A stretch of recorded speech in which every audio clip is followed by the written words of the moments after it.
Hello students, welcome to 60 out of 60 in KCET Chemistry 2025 series in just 200 days. So yes, we have started, today we are going to start the third chapter of PU1, that is classification of elements and periodicity in properties. Okay, so this is very basic chapter to understand chemical bonding, to understand D and F blocks, so some basic idea you need to have. So we'll be discussing today the genesis of the periodic table and the nomenclature. Okay, so and please join our WhatsApp channel, link is available in the description section, and you can get access to all notes, PDF, everything from our WhatsApp channel. Okay, so now let's get started here. So this chapter is very small, so we'll be trying to complete it in one go, like in two parts. So in the first part today we'll be discussing the genesis of periodic table and the nomenclature of elements with atomic number more than 100. Okay, and then in part 2 we'll be discussing electronic configuration in periodic table, electronic configuration and type of elements, and lastly we'll be discussing important periodic trends. Okay,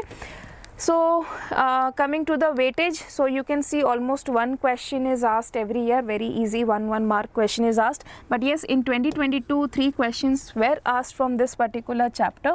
Okay, so that is why it is quite unpredictable, but yes, you can expect one question at least. Okay, next, coming to today's, we'll be discussing genesis of periodic table, means what were the developments that took place to give the periodic table. So first we have here Dobonian triad, then we have Newland octaves, Mendeleev's periodic law, and modern periodic law. Okay, so now if you see coming to the first one, that is your Dobonian triad. Okay, so what is Dobonian triad? So this is very simple. Here he arranged three elements, and these 3 elements were called as triads, and he found that the mass of the middle element is the average of the mass of first and third element. Okay, so I'll see you example, then it will be more clear. So you can see example, these are three Dobonian triads, that is lithium, sodium and potassium. Okay, so if you see like sodium is the middle element here, so if you take the masses of lithium and potassium and take their average, right, so we will get this one as 46 half is 23, and like which is the mass of sodium. So similarly if you see calcium, barium and strontium, right, so the average mass of calcium and barium was your strontium mass. So if you see 40 plus 137 is around 177, and 177 by 2 will be something around 88. Right, now coming to the third here, chlorine, bromine and iodine. So if you see chlorine, bromine and iodine, we have 35.5 and 127. So if you add this, two, we'll be getting around 160 something, and if you take average of that, we'll getting 80, right? So this was Dobonian triad, and he also found that the properties of the middle element were in between those of the other 2 members. Okay, so the properties were also somewhat in between the first and the third element, but there was a limitation here. So what was the limitation here? The limitation is it worked only for few elements, so all the elements could not be arranged in the form of triads. Okay, so it was limited to only these 9 elements, so that is why it was dismissed. Okay, so not a very important topic. Now after Dobonian triad, we have the next important, that is Newland octaves. Okay, so what he said, that he arranged the elements in the increasing order of their atomic weights, and noted that every 8th element had properties similar to the first element. Okay, so this was similar to your musical notes of sa re ga ma pa dha ni sa, right? So that is how it is saying that the 8th element is always having similar properties to that of the first element. And if you see, and this was called as law of octaves, and you can see here the elements like lithium, beryllium, boron, carbon, nitrogen, oxygen and fluorine, right? The next element was sodium, and lithium and sodium have similar properties. So if you see beryllium, the 8th element from here is magnesium, so that is also having similar properties. Next, if you see boron, we have aluminium, that is also having similar properties, right? So this is what is the octaves law.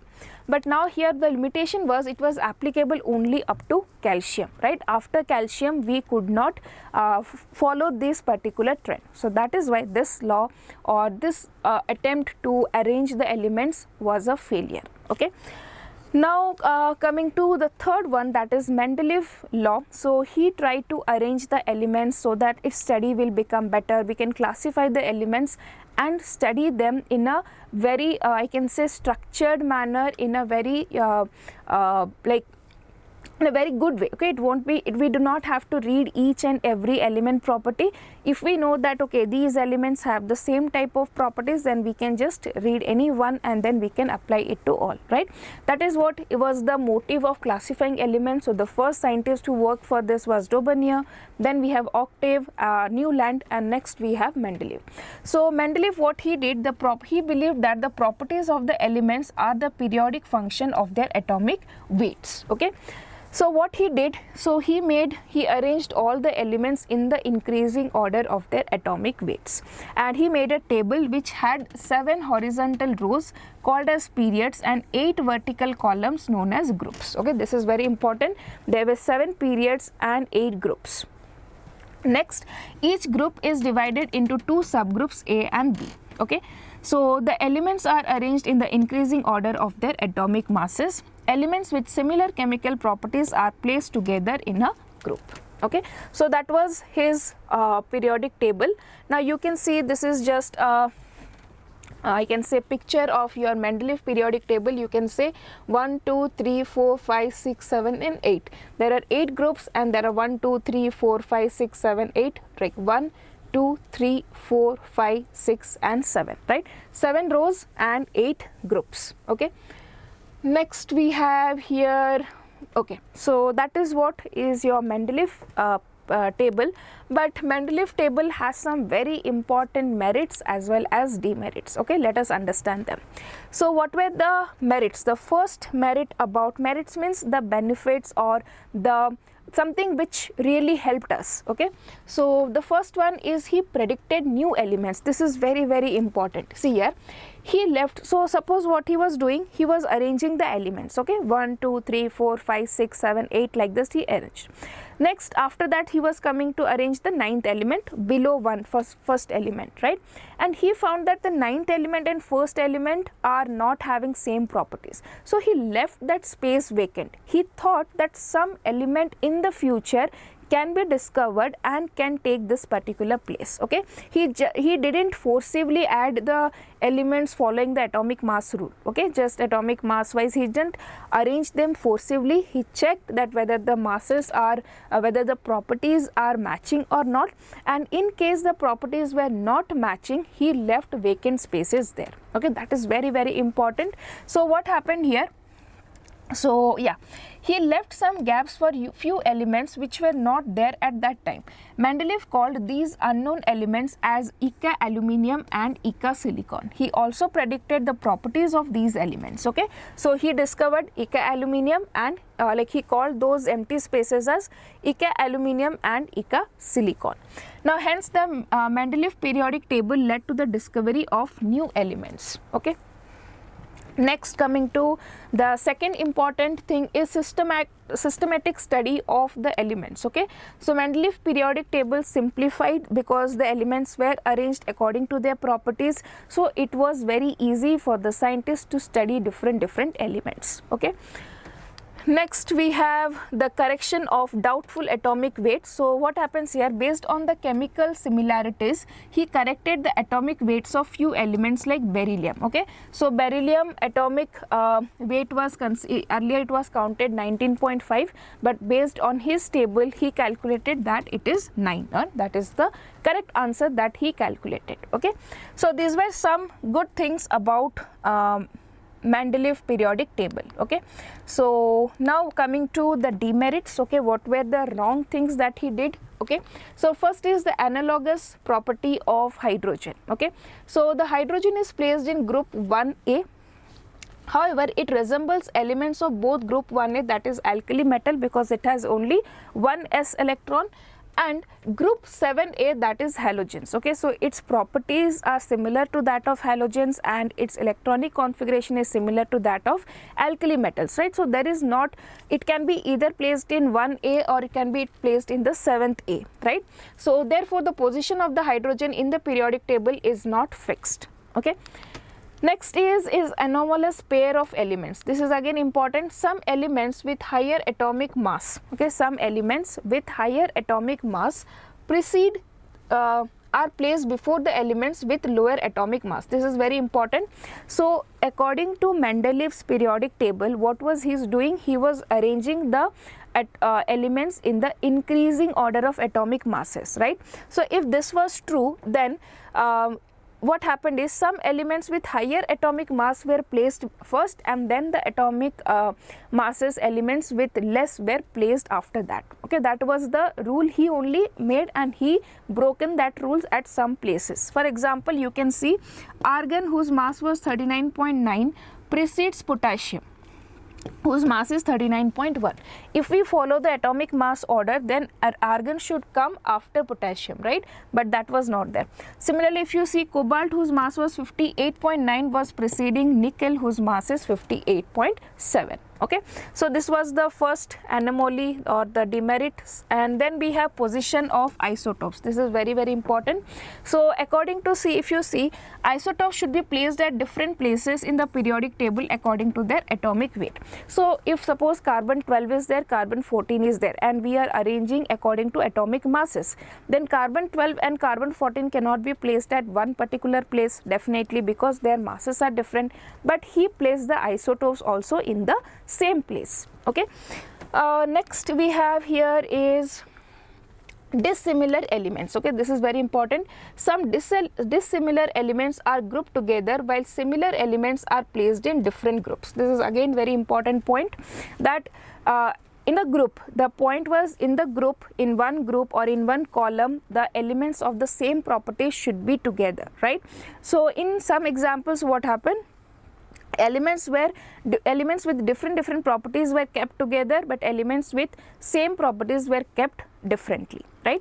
So here we can see alkali metals such as lithium, sodium and potassium, etc. Group 1A are grouped together with coinage metals like copper, silver and gold. Group 1B, though their properties are quite different. So we can see that in the Mendeleev's periodic table. One second, yeah.